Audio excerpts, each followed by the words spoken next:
నాలుగేళ్ల యుద్ధానికి end card పడుతుందా? ప్రపంచ దేశాలు చేయలేని పనిని ట్రంప్ చేస్తారా?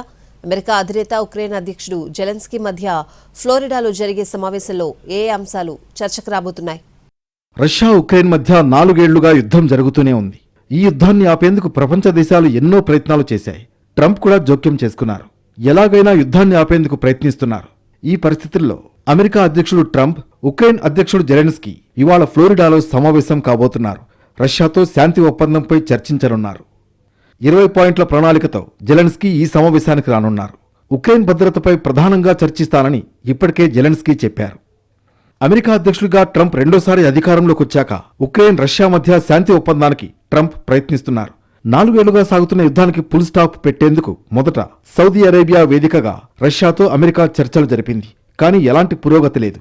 దీంతో ట్రంప్ స్వయంగా రంగంలోకి దిగి అలాస్కా వేదికగా పుతిన్తో చర్చలు జరిపారు. ఆ తర్వాత వైట్ హౌస్లో జెలెన్స్కీ, యూరోపియన్ దేశాధినేతలతో ట్రంప్ చర్చలు జరిపారు. అయినా ప్రయోజనం లేకుండా పోయింది. దీంతో 28 పాయింట్ల ప్రణాళికను ట్రంప్ తీసుకొచ్చారు.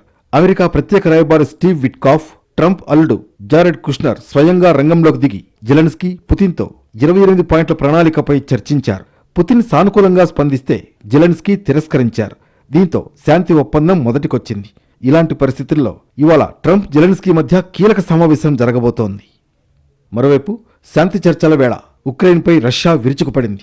కీవ్పై క్షిపణులు, డ్రోన్లతో దాడులు చేసింది. ఉక్రెయిన్ ఇంధనం, మిలిటరీ సదుపాయాలు లక్ష్యంగా దాడులు చేసినట్లు రష్యా రక్షణ మంత్రిత్వ శాఖ తెలిపింది. తమ దేశంలోని జనావాసాలపై ఉక్రెయిన్ చేసిన దాడులకు ప్రతీకారంగా ఈ దాడులకు తెగబడినట్లు వివరించింది. రష్యా 500 డ్రోన్లు, 40 క్షిపణులను ప్రయోగించిందని తెలిపారు ఉక్రెయిన్ అధ్యక్షుడు జెలెన్స్కీ. ఈ ఘటనలో ఒకరు మృతి చెందగా 27 మంది గాయపడ్డారు.